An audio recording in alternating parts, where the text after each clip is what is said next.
Hi there, Stan, the Annuity Man, and welcome to Shootin' It Straight with Stan. Yes, I'm your host. I'm licensed in all 50 states. I'm happy to be here because I'm going to cover a topic that is timely, especially in these markets where things are up and down and all over the place. And, Bitcoin's a buy at 60,000, Bitcoin's a buy at 50 and 40 and 30 and 20. It's getting ready to be a buy at 10, whatever. I wish those people the best. But it scares me a little bit that some people put too much money in or weren't qualified to even go there, which leads to the topic. And the topic of today is it's okay to miss out. It is. It's okay to miss out. Now, what am I talking about? Obviously, I'm talking about market gains or the next Bitcoin or the next Tesla or the next Apple. With 10,000 baby boomers hitting retirement age 65 every single day, you're transitioning into chapter 2 of your life. Nod your head. You're in agreement. Now, the problem with it's okay to miss out is you've been trained since you started to invest and put money in the 401k and buy stocks here and there in your TD Ameritrade or Fidelity or Schwab account, whatever. You're trying to pick that winner to get some return. Some of you have been fortunate to do that. Some of you have not.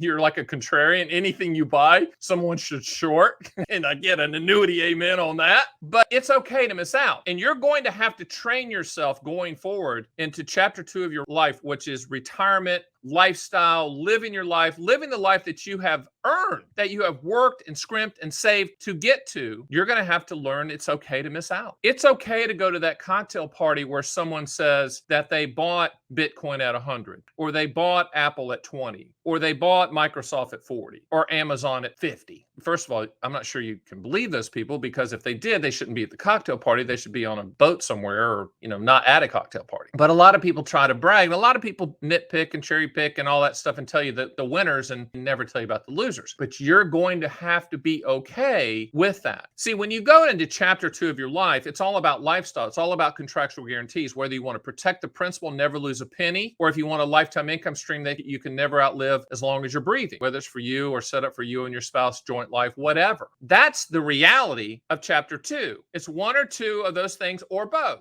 Hey, let's put some money in principal protection products. We're never going to lose a penny, not pay any fees, and get a guaranteed interest rate. Or we need to buy a pension in combination with Social Security and in combination with the other forced pension, which is required minimum distributions, that we're going to have to take out in addition to dividends and whatever other income's coming in. That's the reality. Are you okay with that? Are you okay with missing out on the next big thing? Do you have FOMO, fear of missing out? Can you go through life understanding that there's going to be some tech thing coming up and you're going to miss it? Why are you going to miss it? Because you're going to be focusing solely on lifestyle and travel and your kids and your grandkids and your health. I mean, I heard a great one from a good friend, and he was on a podcast recently, Moshe Milevsky, very smart person, and he said the phrase lifespan versus health span. There's a difference. Lifespan is how long we're going to live. Health span is how long you're going to live well, feeling good. I have clients every single month that will call me and hypothetically say, because they trust me to talk like this, Stan, if I could give $1 million to feel good for a week, I'd do it. Or if I could give $10 million to be healthy again, I'd do it. If I could give $5 million to go back and live my life and do the things on my checklist that I wanted to do while I was healthy, instead of waiting, I would do that. And it all comes down to, are you okay missing out? Are you okay missing out on that next big thing, that next big move, that next big investment, that next big real estate boom, that next big crypto boom? There's so many things that are happening in this country, and this country is all about innovation. Always has been and always will be, which means that there will always be ground floor investment opportunities that you can get rich on. And you know what? That's great. Have at it. That's what I say. I'm 58 years old. I know you're saying, Stan, there's no way you're 58. You're so energetic. That's the coffee. But the point is, I'm 58. I want to live my life now. I want to check the boxes now. I want to do the things that I've always wanted to do now. Kids are out of the house. God bless them. Love them. But they're out of the house. It's me and the wife of 34 years. God bless her. She's a masochist for staying with me, but she loves me, which is unbelievable. Thank you, Christine. But it's about us. It's about living our lives. It's about, eating out when we want to or traveling when we want to. It's not about me finding the next Apple. I have no problem with missing out. I was speaking to a guy the other day, and he was talking about a business opportunity, and he was saying,